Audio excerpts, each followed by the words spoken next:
মাঝরাটি হুজুর পীর কেবলা যখন ইন্তেকাল করেছিল 2010 সালে, তিনি বুঝিয়ে গেছেন যে তিনি কি ছিলেন। এখন আমরা মুখ্যমন্ত্রীর কাছে যাচ্ছি, ভালো করে বুঝবেন, আমরা এমপিদের কাছে যাচ্ছি, আমরা এমএলএদের কাছে যাচ্ছি, আমরা আপনার নেতাদের কাছে ছুটে যাচ্ছি। আর মাঝরাটি হুজুর পীর কেবলা যখন ইন্তেকাল করেছিলেন, স্বয়ং এমপি নেতা তার রুহানি দোয়া নেওয়ার জন্য ছুটে এসেছিল। তৎকালীন সময়, আমি অন মাইক বলছি, ক্যামেরা বলছি, মুখ্যমন্ত্রী মমতা বন্দ্যোপাধ্যায় তখন রেলমন্ত্রী ছিলেন। তিনি কিন্তু আমার দাদার ওই লাশের সামনে এসে চোখ বুজিয়েছিলেন কিছু। তৎকালীন যুগে বুদ্ধবাবু ছিল মুখ্যমন্ত্রী আমাদের পশ্চিম বাংলার, তিনি পর্যন্ত এসেছেন, সবাই এসেছেন, কিন্তু সেই ঘরের আওলাদ বলছি, বিশ্বাস দেখবি, এসেছো একা যাবে একা, কেউ তো সাথে যাবে না, কবর মাঝে থাকবে একা, সঙ্গী রবে না গো, কবর মাঝে থাকবে একা, সঙ্গী রবে না। কথাটা ঠিক না ভুল? কথা বলেন না। আগে এই রাসূলুল্লাহ জামানায় যারা বক্তব্য দিতে পারতো না, তারা কবিতার মাধ্যমে বলতো। শুনছেন? অনেকে সুরের মাধ্যমে বলতো। আমি যে কথাগুলো বলছি, হয়তো বক্তৃতা করছি, তার উপরে এটা ভালো করে বুঝে যান যে কি বলতে চাইছে এর ভিতরে। এসেছো একা যাবে একা, কেউ তো সাথে যাবে না, কবর মাঝে থাকবে একা, সঙ্গী রবে না গো, কবর মাঝে থাকবে একা, সঙ্গী রবে না। সাথে যাবে আমল নামা,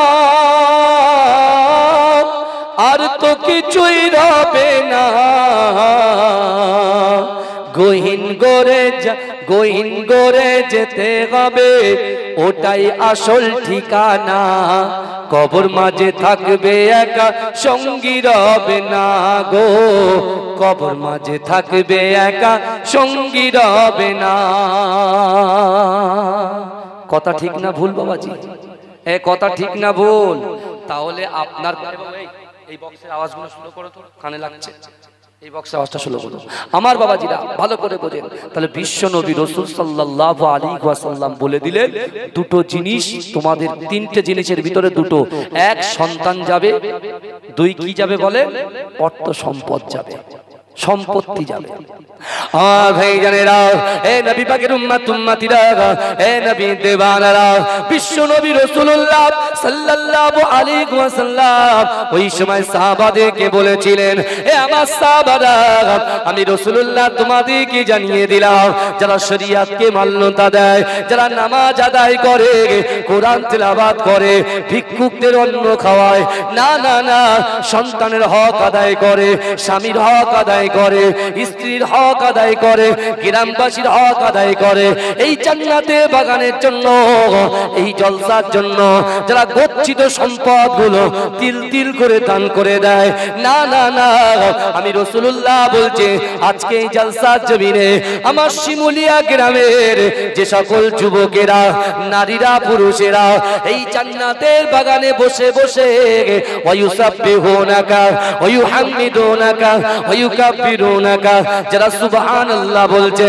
আলহামদুলিল্লাহ বলছে, আল্লাহু আকবার বলে তাকবীর দিচ্ছে, ও যুবকেরা, আজকে আপনারা যে বসে আছেন, এই বসাগুলোকে, দানগুলোকে, পিতামাতার খিদমতগুলোকে, সন্তানের হকগুলোকে আমার আল্লাহ পাক আমলে পরিণত করে দেবে।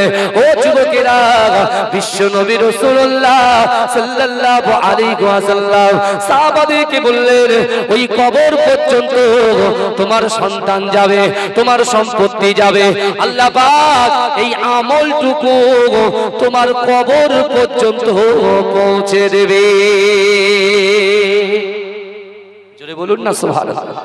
কিন্তু আমার ভাইজানেরা, এ নবী পাকের উম্মত উম্মতিরা, আমার আপনার নবী দয়ান নবী জনাবে মুহাম্মদুর রাসূলুল্লাহ সাল্লাল্লাহু আলাইহি ওয়াসাল্লাম অজান নয়নে ঝরঝর করে কাঁদতে কাঁদতে আল্লাহ রাসূল বলেছিলেন, ইয়া আমার সাহাবারা, মিনহা খলাকনাকুম ওয়া ফিহা নুঈদুকুম ওয়া মিনহা নুখরিজুকুম তারাতান উখরা বলে তিন মুঠো মাটি যখন তোমার লাশটা কবরে রাখার পরে তোমার বুকের উপরে যখন দিয়ে দেবে, ও আমার সাহাবারা শোনো শোনো, আমি রাসূলুল্লাহ তোমাদেরকে সতর্ক বার্তা দিতে চাই, না না না, ওই অন্ধকার কবরে, সাপ বিচ্ছুর খবরে, পোকামাকড়ের খবরে তোমার ওই সন্তান সর্বপ্রথমে তোমাকে একা ফেলে রেখে বাড়ি চলে আসবে।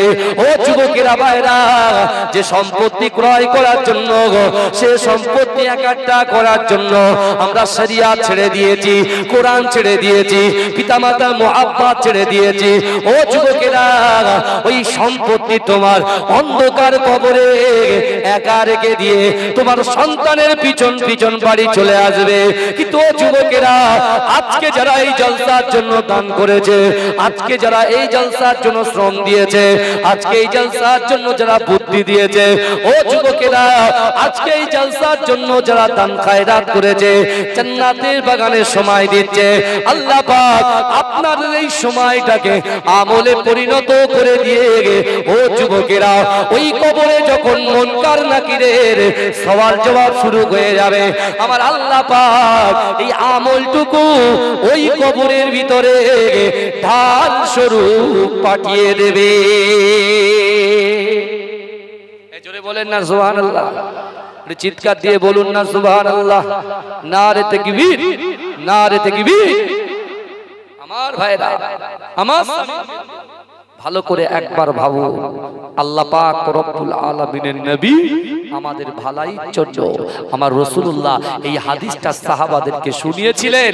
আবার রাসূল বললেন, এ আমার সাহাবারা শোনো, আল্লাহর কোরআন বলছে, ও আম্মাস সাইলা ফালা তানহার।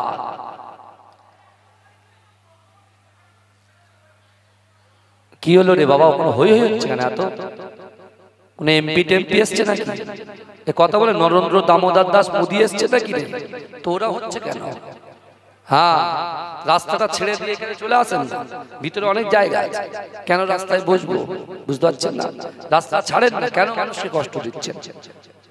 আমার ভাইরা ভিতরে চেপে আসেন তো, বাবা চেপে আসেন। দরুদ শরীফ পড়েন, আল্লাহুম্মা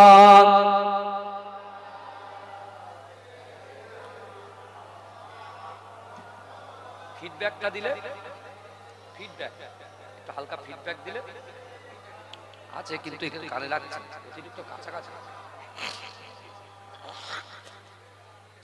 আমার বাবাজিরা ভাইরা, আল্লাহ পাক আমাকে, আপনাকে, আমাদিগকে কতটা ভালোবাসেন শুনুন।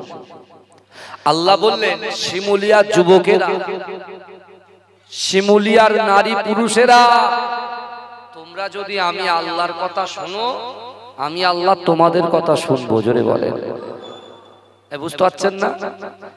ফাজকুরুনি আযকুরকুম। আল্লাহ বললেন, বান্দা আমাকে স্মরণ করো, আমি আল্লাহ তোমাদেরকে স্মরণ করব। এই আয়াতের ব্যাখ্যা বহু তাফসীর কারকরা দিয়েছেন। তা এক কথায় আল্লাহ এটাই বোঝাতে চাইছেন তার বান্দাকে, যে তোমরা যদি আমার কথা শোনো, আমার কথা মানে নামাজ পড়ো, রোজা রাখো, আল্লাহর হক আদায় করো, সন্তানের হক আদায় করো, বান্দার হক আদায় করো, তাহলে আমি কি করব?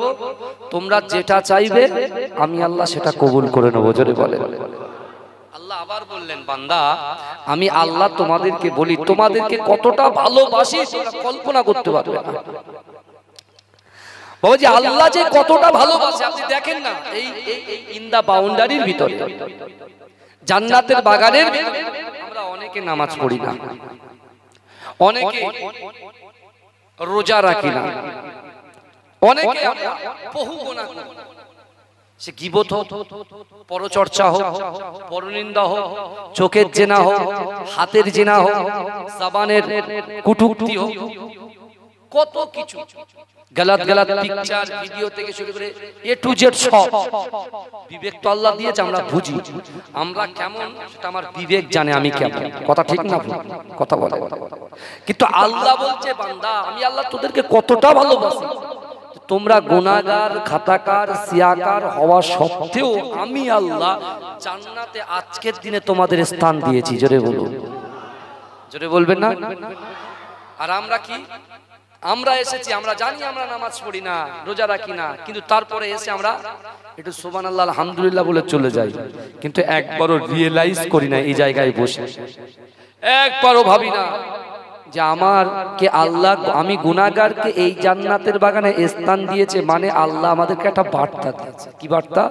যে তুমি সংশোধন হও। খারাপি তোমার ভিতরে যতটা খারাপি আছে, তোমার ভিতরে যতটা দুর্বলতা আছে শরিয়াতের ভিত্তি অনুযায়ী, তুমি তোমার খারাপিগুলোকে কি করো? চেঞ্জ করে আমি আল্লাহর মহাব্বতের বান্দা হয়ে যাও, আমার রসুলের মহাব্বতের উম্মত হয়ে যাও। আর তোমরা যদি আমি আল্লাহর মহাব্বতের বান্দা হয়ে যাও, রাসূলুল্লাহর মহাব্বতের উম্মত হয়ে যাও, আমি আল্লাহ তো কোরআনে তোমাদের জন্য বলছি মান কানা লিল্লাহ কানাল্লাহু লাহু, যে ব্যক্তি আমার হয়ে যায় আমি আল্লাহ তার হয়ে যায়। জোরে বলেন, জোরে বলুন না। কিন্তু আমার ভাইরা আল্লাহ কতটা ভালোবাসে সেটা একবার অনুভব করেন।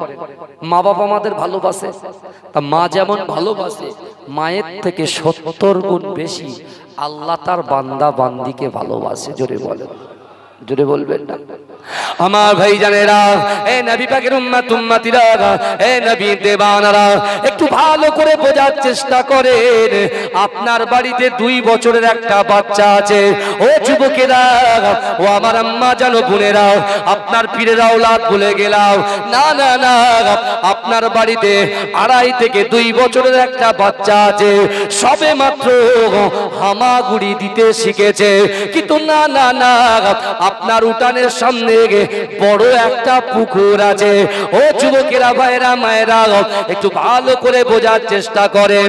আপনার ওই বাচ্চাটা আপনার বাড়ির সামনে ওই উঠানে যখন হামাগুড়ি দেয়, আপনি মা হিসাবে, আপনি বাপ হিসাবে আপনার সন্তানের দিক থেকে চোখটা কিন্তু একটা বারো ফেরান না। না না না, আপনি মা, আপনি বাপ, আপনার বাচ্চার দিক থেকে যদি চোখটা ফিরিয়ে নেন, কারণ সে অবুঝ জানে না, সে হামাগুড়ি দিতে দিতে ওই পুকুরে পড়ে যেতে পারে, তার জীবন হানি হতে পারে। না না না, তার শরীরে কষ্ট অনুভব হতে পারে। ও যুবকেরা, ও নবী পাকের উম্মত উম্মতিরা, আমি মা হিসাবে, আমি বাপ হিসাবে আমার সন্তানের দিক থেকে চোখটা একবারের জন্য ফেরাই না। কিন্তু যুবকেরা, ও নবী পাকের উম্মত উম্মতিরা, আমার আল্লাহ তার বান্দাকে এত ভালোবাসে, এত প্যার করে যে আল্লাহ আমাদেরকে 2টো করে চোখ দিয়েছে, জবান দিয়েছে, ইজ্জত দিয়েছে, সম্মান দিয়েছে, আল্লাহ পাক রিজিক দিয়েছে। ও যুবকেরা, আল্লাহ পাক কোরআনের ভিতরে ওই বান্দাকে জানিয়ে দিয়েছে, ও বান্দা, ফাআইনামা তুআল্লু ফাসাম্মা ওয়াজহুল্লাহ, ও বান্দা, ফাআইনামা তুআল্লু ফাসাম্মা ওয়াজহুল্লাহ। আমার আল্লাহ বলে, বান্দা, তোমরা যখন ডান দিকে তাকাও, ওই ডান দিকে আমি আল্লাহ আছি। ও বান্দা, তোমরা যখন বাম দিকে তাকাও, ওই বাম দিকে আমি আল্লাহ আছি। ও বান্দা, তোমরা যখন সামনে তাকাও, সামনেও আমি আল্লাহ আছি। ও বান্দা, তোমরা যখন পিছনে তাকাও, আমি আল্লাহ পাক তোমাদের জন্য, তোমাদের ভালাইয়ের জন্য আমি আল্লাহ পাক পিছনেও থাকি। যদি বলুন, চিৎকার দিয়ে বলুন না সুবহানাল্লাহ। নারে দেখবে, নারে দেখবে।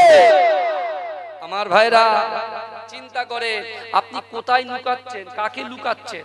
আপনি নামাজ পড়েন না ইমাম সাহেবের লুকাচ্ছেন, আপনি রোজা রাখেন না হুজুর সাহেবকে লুকাচ্ছেন, আপনি রোজা রাখেন না গ্রামবাসীকে বুঝতে দিচ্ছেন না, কিন্তু লুকাচ্ছেন কাকে? আল্লাহ বলছে, বান্দা তুমি ডান দিকে যাও, বাঁ দিকে যাও, সামনে যাও, পিছনে যাও, যেখানেই যাও না কেন আমি আল্লাহ তোমার সাথেই আছি। জোরে বলুন, জোরে বলবেন না? কিন্তু আমার ভাইরা, এখন আল্লাহ আবার কোরআনে আমাদেরকে বলছেন বান্দা বিসমিল্লাহির রহমানির রহিম আহাসিবান নাসু আইয়ুতরাকু আইয়াকুলু আমান্না ওহুম লা ইফতানুন। বাবাজি এবারে ভালো করে শুনেন, আল্লাহ বলছে বান্দা আমি আল্লাহ তোমাদেরকে স্পষ্ট করে দিতে চাই যে তোমরা যারা ঈমান এনেছো, এই শিমুলিয়ার সকল মানুষেরা আমরা কলেমা পড়ি, আমার মায়েরা পড়ে, বোনেরা পড়ে, ভাইয়েরা পড়ে, চাচাজানেরা পড়ে, পড়ে কি পড়ে না? কি পড়ে? লা ইলাহা ইল্লাল্লাহ মুহাম্মাদুর রাসূলুল্লাহ। আল্লাহ বলছে তোমরা যারা কলেমা পড়েছো, যারা ঈমান এনেছো, তোমরা কি মনে করো আমি আল্লাহ তোমাদেরকে ছেড়ে দেব? এই আজকে রাতারাতি কালা কানুন এনেছে ওয়াকফ বিলটা, বর্তমান কেন্দ্রীয় সরকার রাতারাতি বিল পাস করেছে। কাদের বিরুদ্ধে? এই ভারতবর্ষ হচ্ছে গণতান্ত্রিক দেশ, একটা মুসলমানের যে অধিকার, একটা হিন্দু ভাইয়ের সেই অধিকার, একটা হিন্দু ভাইয়ের যে অধিকার, একটা শিখ ভাইয়ের সেই অধিকার, একটা শিখ ভাইয়ের যে অধিকার, একটা জৈন ভাইয়ের সেই অধিকার। এই যুবকেরা বিশ্বাস করেন এই সম্প্রীতির ভারতবর্ষের ভিতরে আমরা হিন্দু, মুসলমান, শিখ, ঈসাই আমরা মিলেমিশে একাকার। কিন্তু কেন্দ্র সরকার যেদিন থেকে ওই পার্লামেন্টের গদিতে বসেছে, সেদিন থেকে একটা কমকে লক্ষ্য করে বারবার তাদেরকে কোণঠাসা করার চক্রান্ত করেছে। কথা ঠিক না ভুল? কথা বলেন। টার্গেট কি? মুসলমানদেরকে কষ্ট দাও। টার্গেট কি? মুসলমানদেরকে জলিল করো। টার্গেট কি? আজকে মুসলমানদের জায়গা জমি নয়, একেবারে আমার বাপকে যে কবরে শুইয়ে রেখেছি, আমার মাকে যে কবরে শুইয়ে রেখেছি, বাপ দাদা 14 পুরুষটি যে অক্লান্ত পরিশ্রম করে তাদের কষ্টের পয়সা দিয়ে এরকম পোকার রৌদ্রের মাঝখানে অক্লান্ত পরিশ্রম করে মাথার দাম পায়ে ফেলে আজকে তিল তিল করে টাকা পয়সা জমিয়ে মসজিদে দান করেছে, মাদ্রাসায় দান করেছে, ঈদগাহে দান করেছে। এই যুবকেরা বিশ্বাস করেন অনেক বড় বড় শিক্ষা প্রতিষ্ঠানে দান করেছে। আর মোদী সরকার তার পকেট সিদ্ধি করার জন্য, তার এমপিদের ভালো করে পকেট ভর্তি করার জন্য কি করছে? মুসলমানদের সেই কবরের দিকে আঙুল তুলছে, অর্থাৎ সেটাকে নেবার চক্রান্ত করছে। এ কথা ঠিক না ভুল? কথা বলেন না। তা আমরা কি চুরি পরে বাড়ি বসে থাকবো নাকি? কথা বলেন। দেখেন ভাইজান, আমি কাউকে থ্রেট করতে আসিনি। মাঝরাটি হুজুর পীর কেবলা আওলাদ, আমি কত সহজ নয়। মাঝরাটি হুজুর পীর কেবলা যখন ইন্তেকাল করেছিল 2010 সালে, তিনি বুঝিয়ে গেছেন যে তিনি কি ছিলেন। এখন আমরা মুখ্যমন্ত্রীর কাছে যাচ্ছি, ভালো করে বুঝবেন, আমরা এমপিদের কাছে যাচ্ছি, আমরা এমএলএদের কাছে যাচ্ছি, আমরা আপনার নেতাদের কাছে ছুটে যাচ্ছি। আর মাঝরাটি হুজুর পীর কেবলা যখন ইন্তেকাল করেছিলেন, স্বয়ং এমপি নেতা তার রুহানি দোয়া নেওয়ার জন্য ছুটে এসেছিল। তৎকালীন সময়, আমি অন মাইক বলছি, ক্যামেরা বলছি, মুখ্যমন্ত্রী মমতা বন্দ্যোপাধ্যায় তখন রেলমন্ত্রী ছিলেন। তিনি কিন্তু আমার দাদার ওই লাশের সামনে এসে চোখ বুজিয়েছিলেন কিছু। তৎকালীন যুগে বুদ্ধবাবু ছিল মুখ্যমন্ত্রী আমাদের পশ্চিম বাংলার, তিনি পর্যন্ত এসেছেন, সবাই এসেছেন, কিন্তু সেই ঘরের আওলাদ বলছি, বিশ্বাস করুন কাউকে থ্রেট করতে আসেনি। কারণ আজকে এটা, এই যে লড়াই চলছে আগামী 26শে এপ্রিল ব্রিগেড ময়দানে, এই যাওয়াটা হচ্ছে আমাদের ঈমান পরীক্ষা, ঈমানি পরীক্ষা। এ লড়াই গণতন্ত্র বাঁচানোর লড়াই, সংবিধান বাঁচানোর লড়াই, কবরস্থান, মসজিদ, মাদ্রাসা, ঈদগাহ বাঁচানোর লড়াই। আমাদের এই লড়াই, আমাদের এই প্রতিবাদ কোনো হিন্দু ভাইয়ের বিরুদ্ধে নয়, শিখ ভাইয়ের বিরুদ্ধে নয়, ঈসাই ভাইয়ের বিরুদ্ধে নয়, খ্রিস্টান ভাইয়ের বিরুদ্ধে নয়। আমরা হিন্দু, মুসলমান, শিখ, ঈসাই ভাই ভাই, আমরা দলবদ্ধ ভাবে, সম্মিলিত ভাবে, কাঁধে কাঁধ মিলিয়ে আগামী 26 তারিখে ইনশাআল্লাহ ঈমানি দায়িত্ব মনে করে আল্লাহর ভয়, রাসূলুল্লাহর মোহাব্বত নিয়ে ব্রিগেড ময়দানে হাজির হব ইনশাআল্লাহ। এটা আমাদের ঈমানি দায়িত্ব। এটা ভোট আসবে, ভোট দেবেন, যে পার্টিকে ভালো লাগে সে পার্টিকে দেন। এখানে রাজনীতি হচ্ছে না, কিন্তু রাজনীতির কোনো ব্যাপার নেই এখানে, ভালো করে বোঝেন। যার ভোট যেখানে ভালো লাগে সেখানে দেন। কিন্তু এই যে লড়াইটা চলছে, এই যে মোদী সরকার যেভাবে মুসলমান কওমের উপর আঙুল তুলছে, তার আঙুলটাকে একটু বেঁকানোর দরকার আছে না নাই? কথা বলে। কারণ এই জাতি ঘুমিয়ে থাকলে সব শেষ। আমরা তো নিজেদের ভিতরে দ্বন্দ্ব চালাচ্ছি, দিনের জন্য মারামারি করছি। আমার ভাইরা না, ভালো করে বোঝেন। আল্লাহর এই কোরআনের আয়াতটা সামনে এসছে বলে আমি কথাটা তুলছি, কারণ ওর ভিতরে এটাও হবে। আমার রাসূল বলেছে দেশকে ভালোবাসা ঈমানের অঙ্গ। জোরে বলে, দেশকে ভালোবাসা ঈমানের অঙ্গ, মাতৃভূমিকে ভালোবাসা ঈমানের অঙ্গ। জোরে বলে।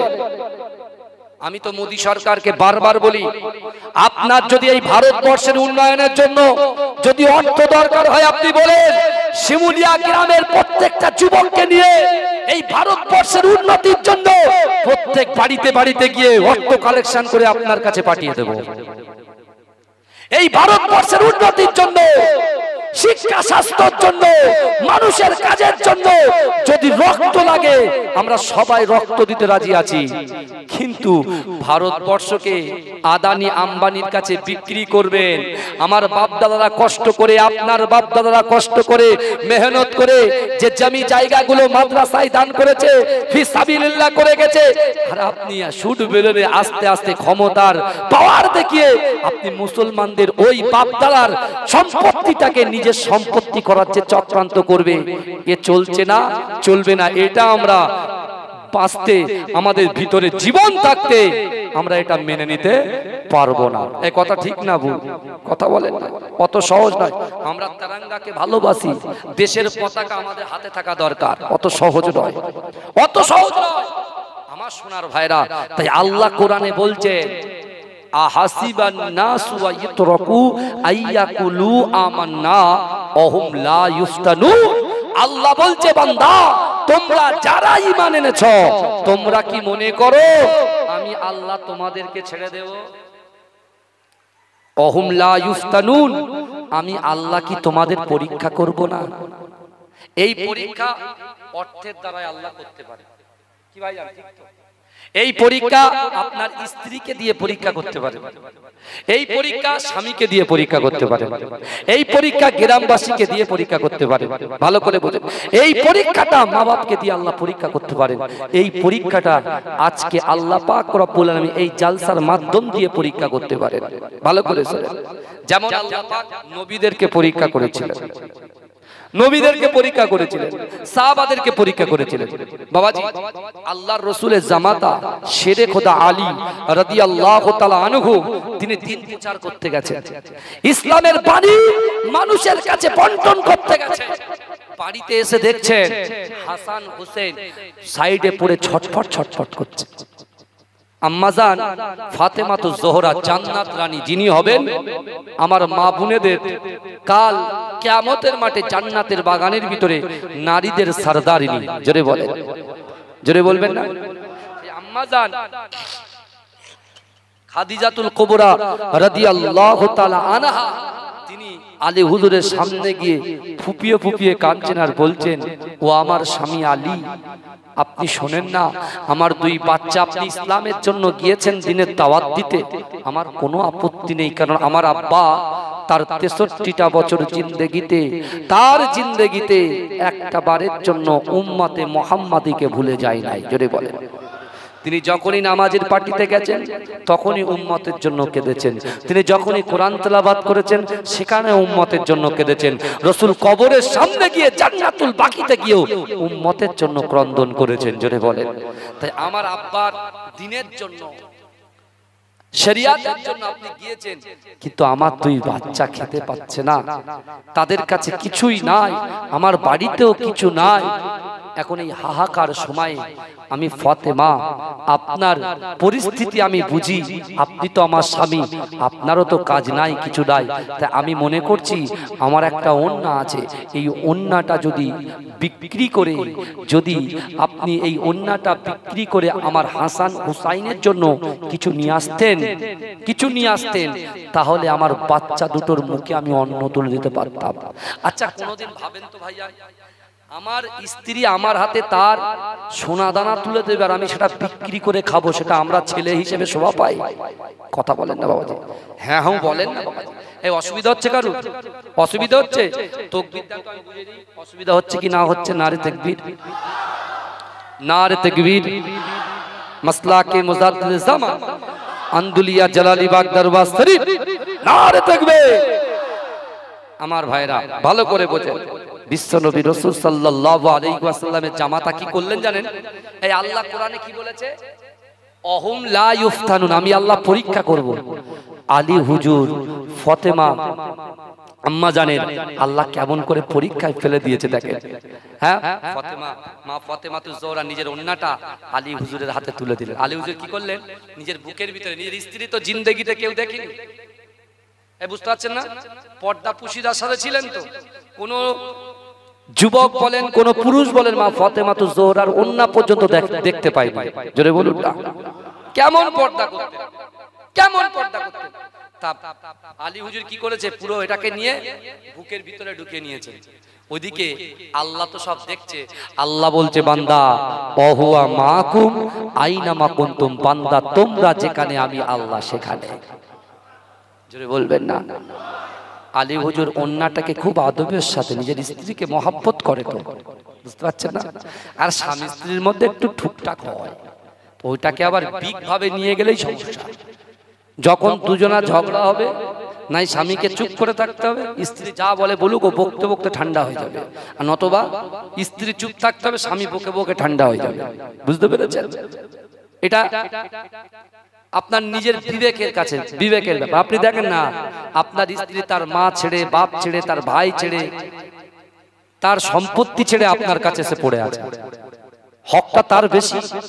আর আমি তো আমার বাপের ভিটাই রাজত্ব করছি, বাপ রেগে গেছে, জমি হই হই হই হই করছি, বুঝতে পারছেন না?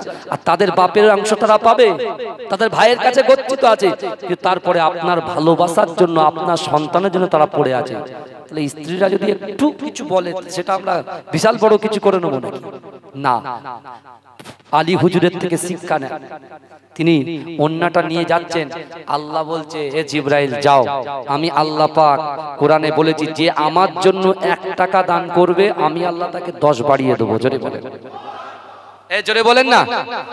যে আমাকে 1 টাকা দেবে আমি আল্লাহ তাকে 10 টাকা ফেরত দেবো। জোরে বলে।